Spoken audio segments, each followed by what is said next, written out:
Kia ora koutou. Thank you very much for having us here. So today me and Kate are going to talk about some results from the New Zealand Crime and Victim Survey, specifically focusing on offences by family members and young adults. To give you a brief outline of what we're going to talk about, I'm going to give you a brief overview of what the New Zealand Crime and Victim Survey is and does. Then I'm going to give you some sort of high-level results about offences against young adults.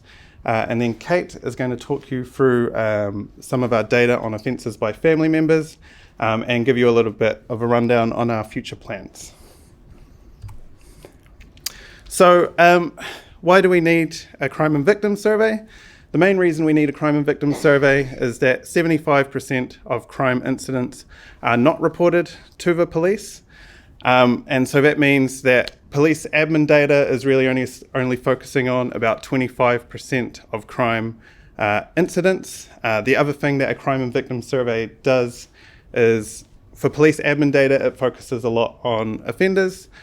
So with a survey, we are able to catch or collect a richer source of information about victims' experiences and perceptions and compare that to non-victims. Brief rundown of the survey. We talked to 8,000 people aged 15 plus each year. It's a national survey, randomly selected households across the country using Stats New Zealand mesh blocks. We generally get an 80% response rate. The surveys are face-to-face using CAPI and CASI, meaning some questions are asked by the interviewer and some more sensitive questions are filled out on an iPad by the respondent. So far we have 3 years of data starting from 2018 and the fourth cycle is currently in the field. So when we go to people's houses and we ask about what's happened to them in terms of victimisation, we cover the last 12 months up to the time of that interview. And we don't ask them, has a burglary happened to you? Has an assault happened to you? We ask about scenarios. So we say, has somebody been on your property without your permission and taken something? Has somebody hurt you in any way? And then what we do, if they say yes to any of those screeners, is that we get a description of that incident and then we code that incident as an offence or not an offence in line with police protocols. And then we also ask whether that offence was reported to the police or not, or whether that incident was reported to the police or not. Some features of the survey is that we have a Maori booster sample to make the survey more representative for Maori. We let people bundle incidents together. So in previous surveys, people weren't allowed to cluster incidents together. In this survey, if people had a lot of things happen to them, we let them bundle them into a cluster victim form so that they can talk about a lot of incidents together. And that just lets us collect more information about what's happened to someone in the last year. Each year we have an in-depth module which changes from year to year. So one year it was about, in the second year it was about well-being and perceptions of the criminal justice system. And last year was about help seeking for victims of family violence. And all our coding is supported by New Zealand Police so that we know that what we are calling an offence is the same thing that police are calling an offence.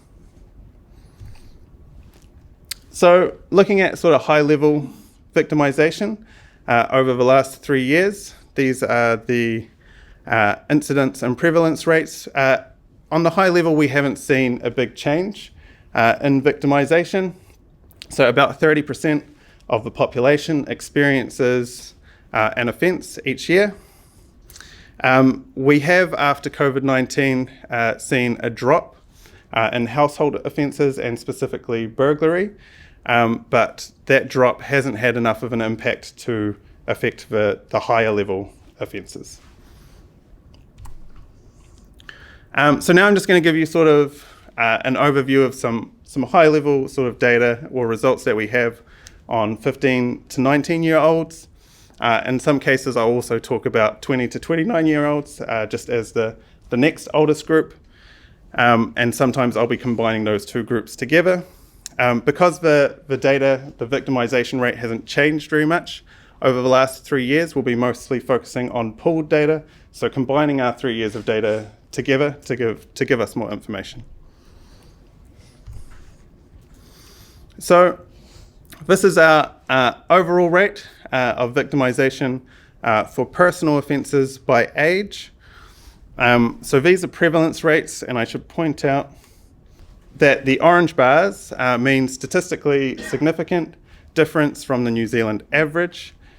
So what this graph is showing is that 20% of 15 to 19-year-olds experienced a personal offence within the last 12 months, compared to 15% for the New Zealand average.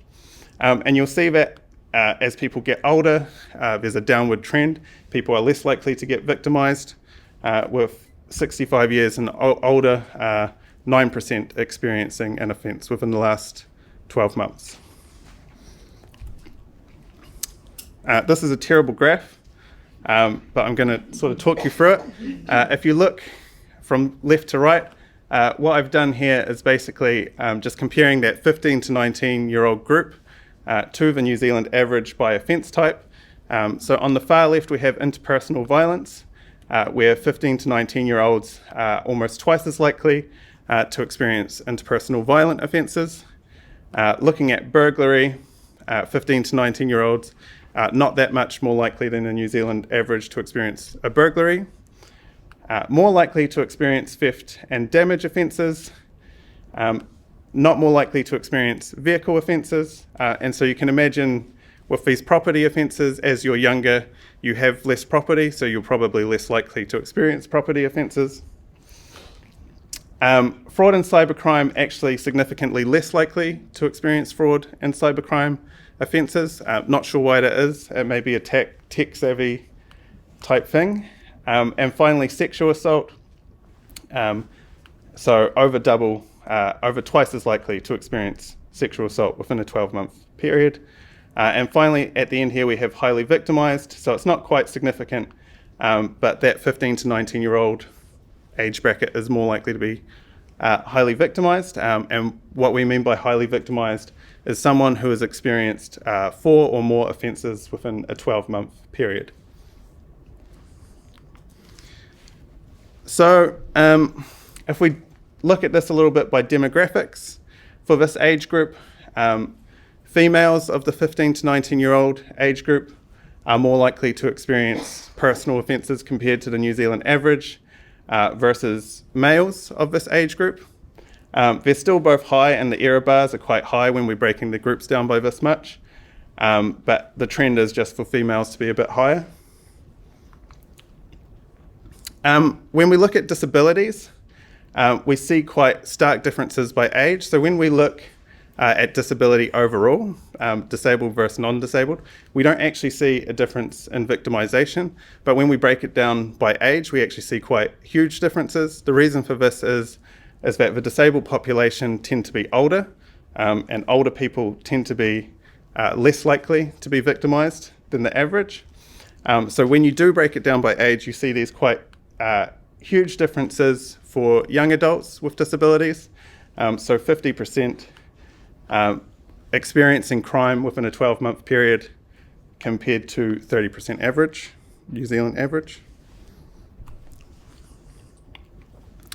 For those age groups broken down by ethnicity, we see Maori, 15 to 19, and 20 to 29, more likely to experience any type of offence, any victimisation, and the same for New Zealand European, 20 to 29 years old, but we don't get the same Pacific and Asian, more commensurate with the New Zealand average for those age groups.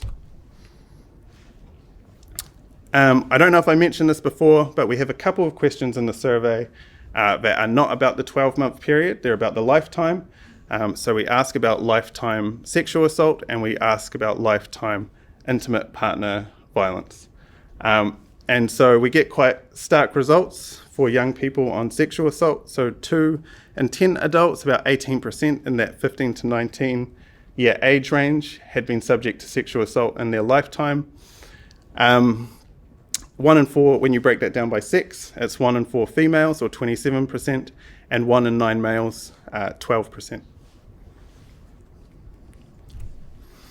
So despite these sort of higher rates of victimisation for this younger age group, young people aren't typically less trusting than other age groups.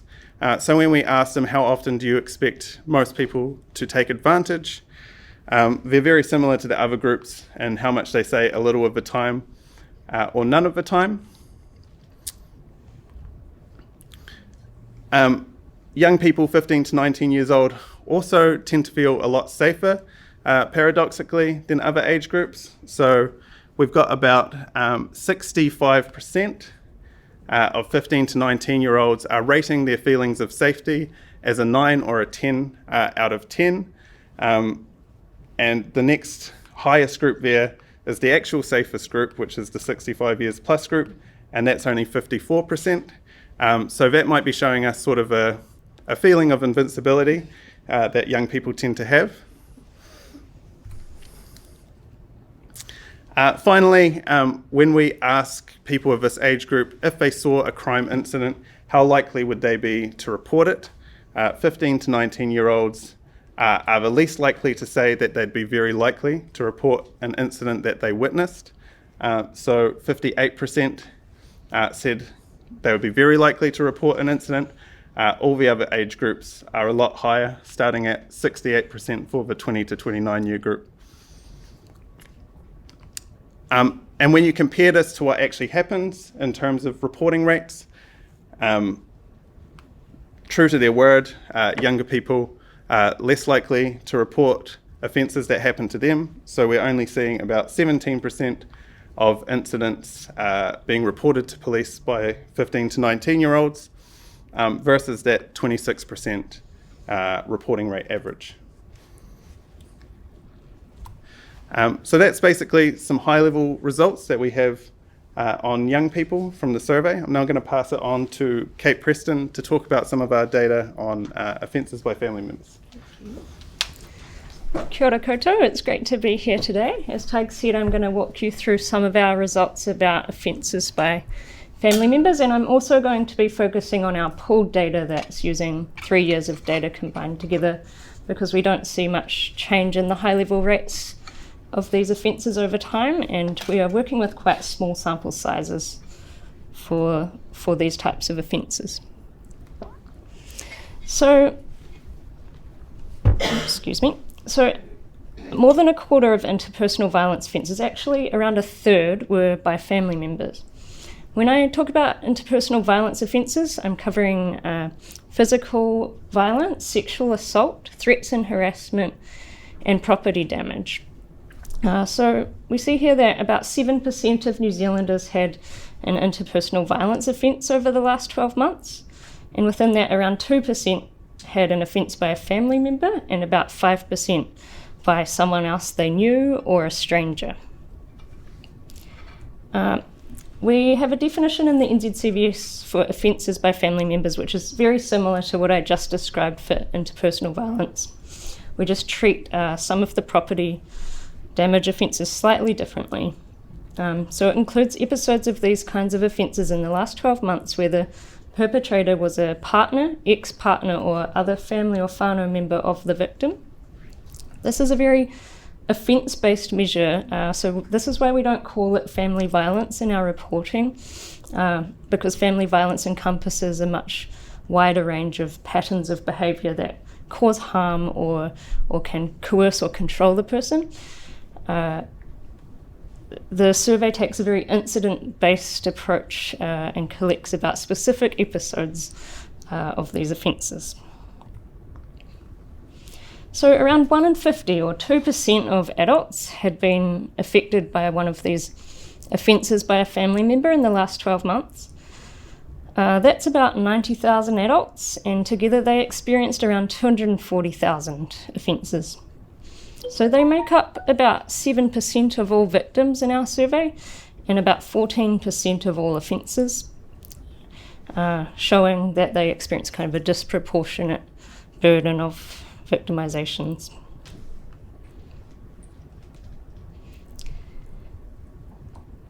Around 3/4 of the offences against family members were by intimate partners, and the rest being by other family and whānau members. Intimate partners include current partners and ex-partners. And about 4 in 10 of the offences were physical assaults or robbery, or what we group together as physical violence. 3 in 10 were threats and harassment, 2 in 10 were sexual assaults, and 1 was property damage. We get asked quite a lot about the overlap of offences by family members and sexual assault. So you'll see here that, as I said, 2 in 10 or 20% of offences by family members were sexual assaults, and similarly around 25% of offences by family members were sexual assaults. Now that's mostly being perpetrated by intimate partners where it's family members perpetrating a sexual assault. And overall, sexual assault is more than half of sexual assaults are by someone that the victim already knew before it happened.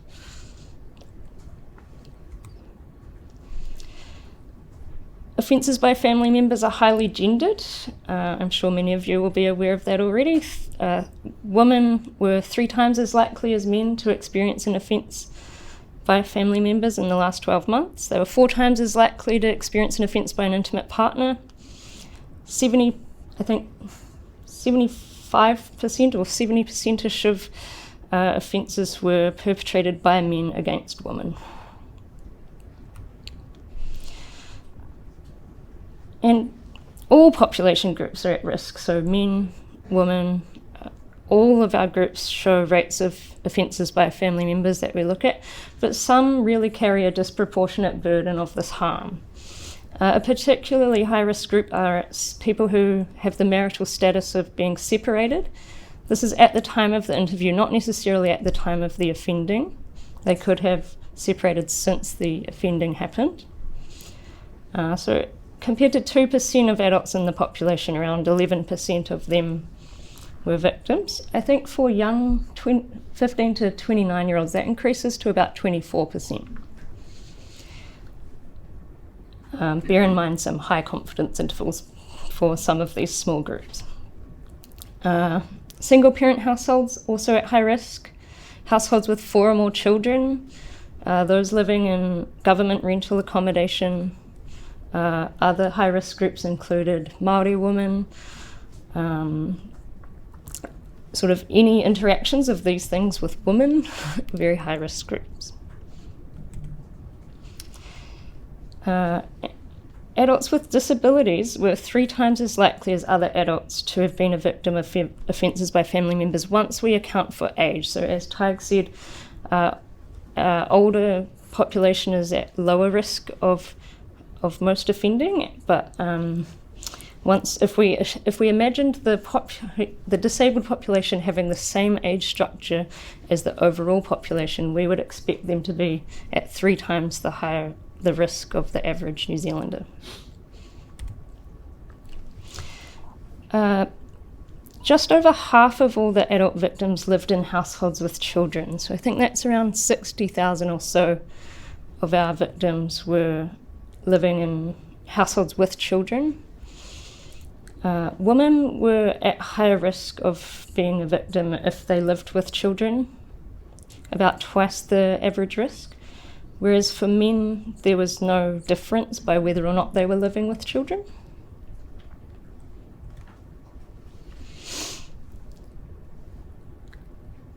"15 to 19-year-olds are at sort of slightly higher risk than average of being a victim of offences by family members out of all adults, but that's not a statistically significant difference at 3% compared with 2% in the overall population. Our 20 to 29-year-old group is at significantly higher risk. I think their rate is around 4%, and then it drops off again as people get older. This graph just shows sort of the makeup of victims. So about 7,000 were 15 to 19-year-olds, making up about 8% of all adult victims. So despite the lower risk for our 30 to 64-year-old group, they make up the bulk of our victims because they're such a large group in our population. Tadhg mentioned we have some questions on lifetime rates as opposed to 12-month victimisation. This picture here talks about lifetime intimate partner violence, either being experiencing force or violence by a partner or ex-partner, or threats of force or violence by a partner or ex-partner. Again, we see very high rates for women in their lifetime. Also, a lot of men have experienced intimate partner violence in their lifetime. Some other high-risk groups are our people with diverse sexualities, highlighting that intimate partner violence doesn't just occur in same-sex relationships. About a third of offences by family members, going back to our 12-month measure now, are reported to police. That's a little bit higher than the average offence. There was no difference by whether the perpetrator was a partner or another family member. And common reasons given for not reporting were that it was a private matter, a personal or family or whānau matter, or that it was too trivial, or there was no loss or damage, or it wasn't worth reporting.